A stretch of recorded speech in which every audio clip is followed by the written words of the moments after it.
3 years ago, my husband and I finished paying off $78,000 of debt, often at times making less than that. So today I'm going to share with you my tips on how to pay off debt quickly and what I would do differently if I had a do-over. Welcome to Modern Frugality. My name is Jen.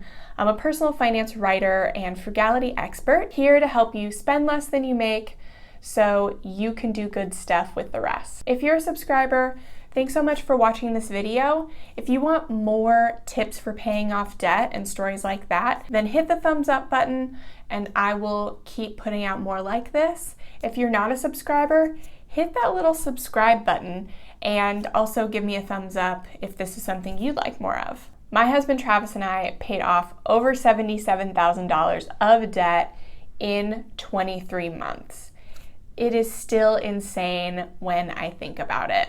I remember it was very easy to take out those loans and super difficult to pay them back. At one point, over $12,000 of my income was on just side jobs. And I, no lie, contracted shingles early on in the process due to stress of working and the burden of the debt. What's also true is that aside from the discipline I learned from the experience, I actually had a great life during those 2 years.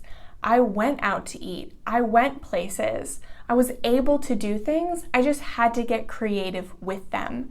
And so there are some mindset shifts and some schedule and spending shifts that you have to make to pay off debt fast. And those are the tips that I am sharing in this video today. If you want more, like maybe a roadmap to paying off debt, then I actually was fortunate enough to write a book on that, and I will link to it in the description. The first thing that you need to do to pay off debt quickly is to determine your why.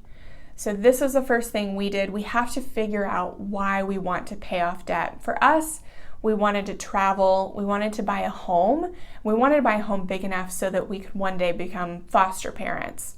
So that was our big why. We wanted to be financially secure, to choose whether we wanted to work or not. Maybe I wanted to stay home, which I am home, but I'm still working.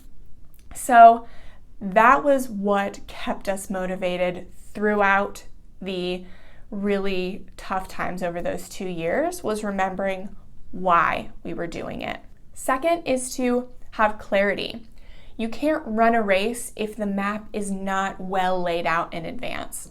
And so we had to get a grasp on what are our bills, what's our budget, how much debt do we have, where are all of our accounts, because we had financial accounts that we didn't actually know about.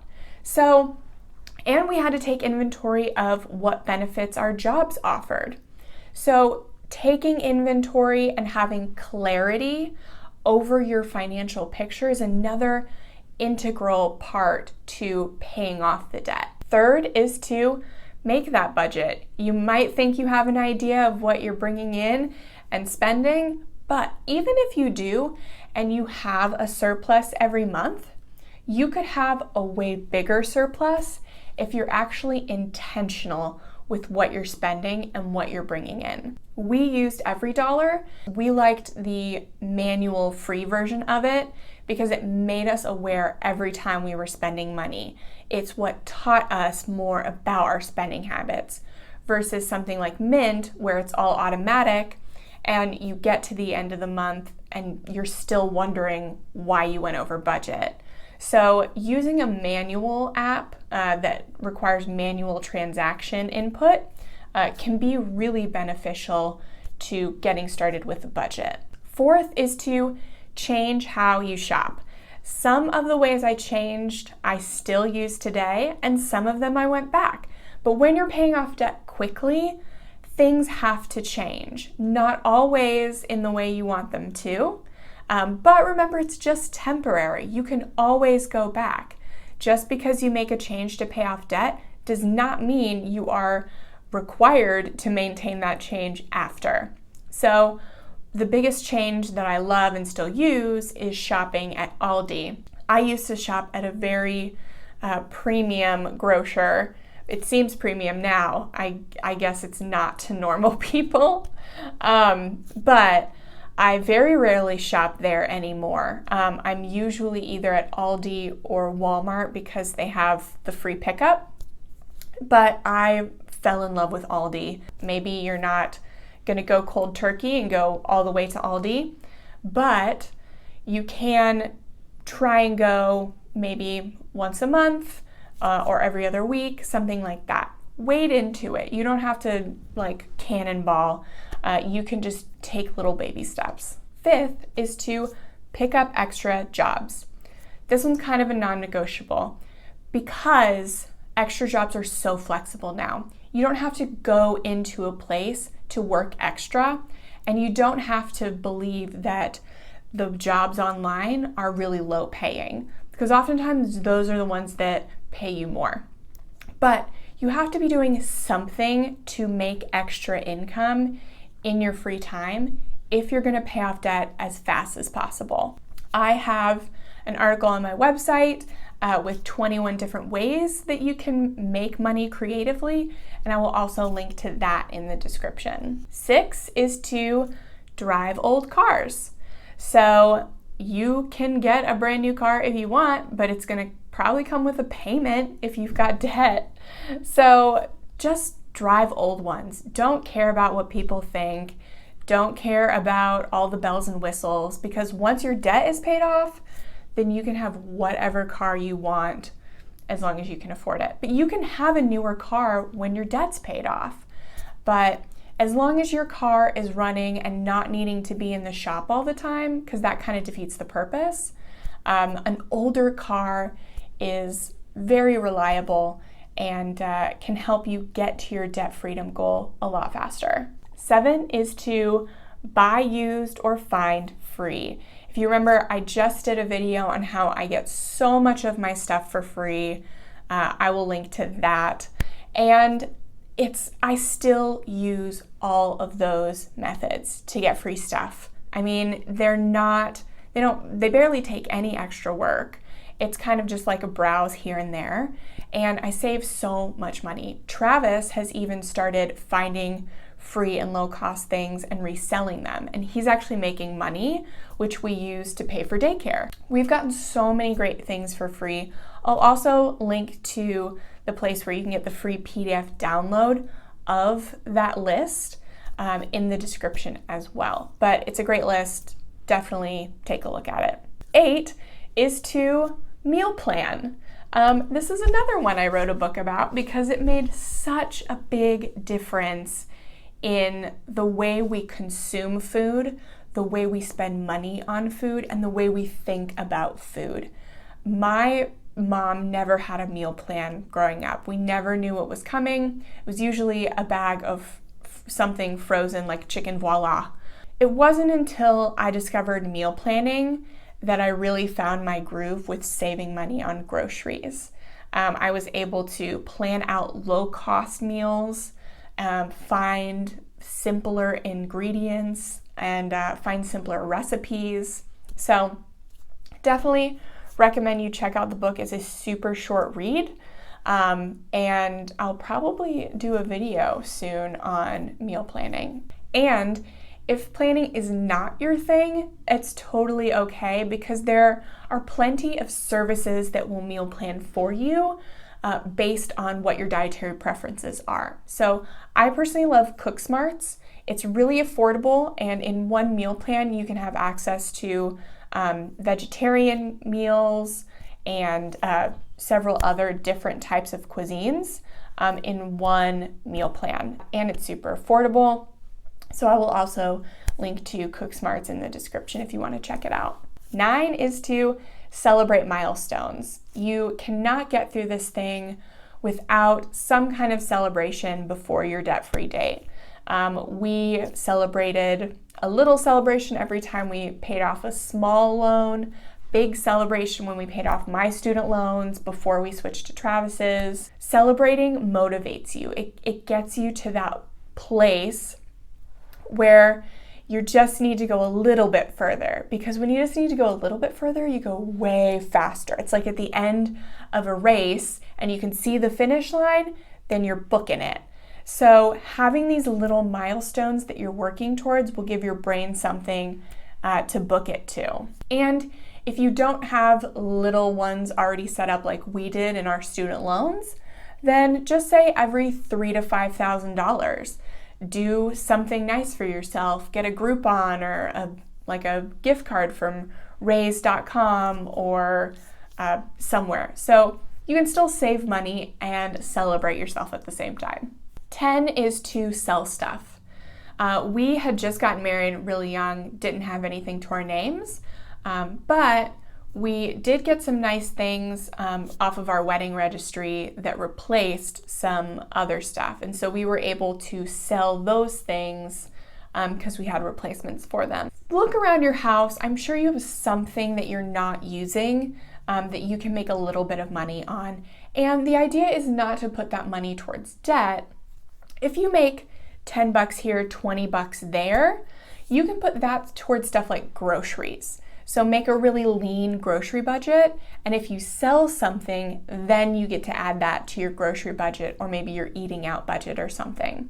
So that's kind of how you can look at these small sales as ways to pad a very tight, very lean budget. 11 is to find cheap housing. For us, that was a duplex and wasn't ideal. Sometimes the neighbor had very loud parties in the middle of the night, but it was super cheap. Don't live in squalor, but you don't have to live in an apartment you're proud of. And even if you don't live in it the entire time, if you can save money for maybe just a few years by moving somewhere else, you're still doing something. Sometimes we look at these choices like they have to be absolute and they have to span the entirety of our debt payoff or our life, but they don't. These can be temporary things. So don't look at things like they're a death sentence for your reputation. Just look at them ways to short-term save a little extra money. 12 is to stop eating out alone. So we still eat out, but we make it a point to only do it with friends or on special date nights. No more of this grabbing meal real quick on the way home, forgetting to plan something. That is not what we want to spend our restaurant budget on. It's something I value and I want to keep in the budget, but I don't want to waste it on eating alone at a Chipotle. So I stopped eating out alone and made sure that anytime I was spending my restaurant budget, it was to build relationships and to get closer with friends. 13 is to visualize. So whatever that looks like for you, whether it's a debt-free chart or for us, it was a very big thermometer that we would color in. Have something on your wall in front of you all the time that symbolizes your progress, that reminds you of how far you've come. It's really important to have this constant reminder because things are going to be hard all the time. It's going to be all you think about for a while. And so you're going to be easily reminded of all the hard stuff, but it's going to be harder to think about the progress you've made. So have your progress right there in front of you as much as you can. 14 is give. If you watched my recent video about the importance of giving and voting with your dollars, then you already know this. If not, you can check it out. But what you do with little is indicative of what you will do with much. And so even if you're trying to pay off debt fast, it's still important that you give to the causes and the organizations that you really care about. Even if it's just a little bit, like $5 a month. Put something in your budget that continues to further other work. 15 is to chill out. Where are all my other type A brothers and sisters at? It can be overwhelming when you're trying to meet a goal, and you can freak out to the point where you give yourself shingles. But you need to chill out. 2 years is not going to break your life. I wish I had that perspective when we were paying off debt. It felt like everything. It was all consuming. But I wish that I had just chilled out a little bit more. Whether that meant maybe spending a little money on getting a massage or a spa day or something. I just wish that I had chilled out more. Because even if it had taken a few extra months to pay off our debt, we would still be debt-free in just about 2 years. And in the grand scheme of things, that is nothing.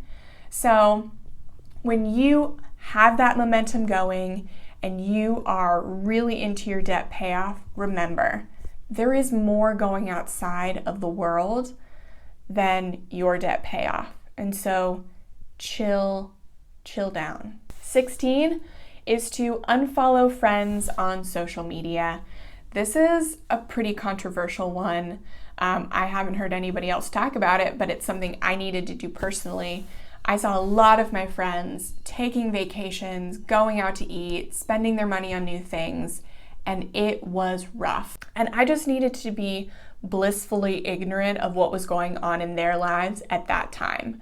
So I unfollowed a lot of my friends on Facebook and Instagram, and I just tried to heal. But now that I am debt-free, I follow all of them again. And it doesn't bother me as much when they spend their money because I know that that's their money and it's not as big of a deal to me. 17 is to try a no-spend challenge. So this is really great for people who are very all or nothing, like all in, all out. A no-spend challenge is where you just don't spend any money on discretionary purchases for a set period of time, usually a month. And then you put all the money you would have spent on that stuff towards debt. This was a big reason why I became frugal, like a lover of frugality really, is no spend challenges. And again, I wrote a book on it and I still do no spend challenges. I still have times where I get a little out of control and I need to just take a step back, reevaluate with my spending. So no spend challenges are something I still do, but they're not for the purpose of paying off debt. They're for me to learn about myself and my habits and become a better person. 18 is to check your bills. So every time your bill comes up for renewal on anything, you should be checking for competitors' prices on the same service and negotiating prices down, either with your provider or with another provider. And so if you set it up right, you only have to do this every few months, but the savings spread typically throughout an entire year. And that really makes a big impact in your budget. So it's important not just to be checking your bills to make sure they don't increase without you realizing it, but to get the best rate possible on whatever you're spending. 19 is to ditch cable. So we never signed up, so this was a no-brainer. But we had Netflix and that's all we did. But now there are a lot more options for streaming services. There weren't as many back then. So paring down to maybe one is a good idea. And if that's a monthly provider, if you don't have an annual contract with one, then you can switch between them. Maybe the tiny extra you pay per month is worth being able to have 3 months of Netflix, switch to 3 months of Hulu, to 3 months of Disney Plus. Maybe that's worth it to you. If you don't care about it, then sure, go with the discount and get 1 year of whatever you want. Or you could try like a Fire Stick or a Roku and try one of those. It's even lower cost. But get creative in the way you consume TV and you can save a lot of money. Last one, number 20, is one now I hesitate to recommend, but I'll tell you why. It's stop investing. So again, we didn't start investing before we paid off debt, and we were in our 20s. So it wasn't as big of a deal for us as we thought. If I could go back and change it, I wouldn't. And here's why. Paying off debt fast gave me the insight to how important investing is. If it had taken me longer than a year or two to pay off debt, then yeah, I would have invested while we were paying off debt. But it was less than 2 years. We didn't have any accounts already set up. We didn't even know the value of investing. My parents never invested, and it took this to teach us. And so I think that might be the same case with other people. And so whether you choose to invest while you are paying off debt or you choose to wait, neither is wrong. As long as you're trying to pay off debt, you're doing the right thing. Now we max out IRAs, we have an HSA, 401k, we have it all. And the earlier you start, the better. That's why I would say if it's going to take you more than a year or two to pay off your debt, consider starting while you're paying it off. Get going, get your momentum, and then start to maybe put some money away. But it's up to you, and I'm not going to tell you what you choose is wrong. I think anyone can pay off debt fast if they really put their mind to it, and those are just my suggestions. There are a ton more from other great video makers and content creators. But if you want more from me, you can check out this video, and definitely subscribe. I will have more videos out every week to teach and encourage you to live frugally and gain financial goodness.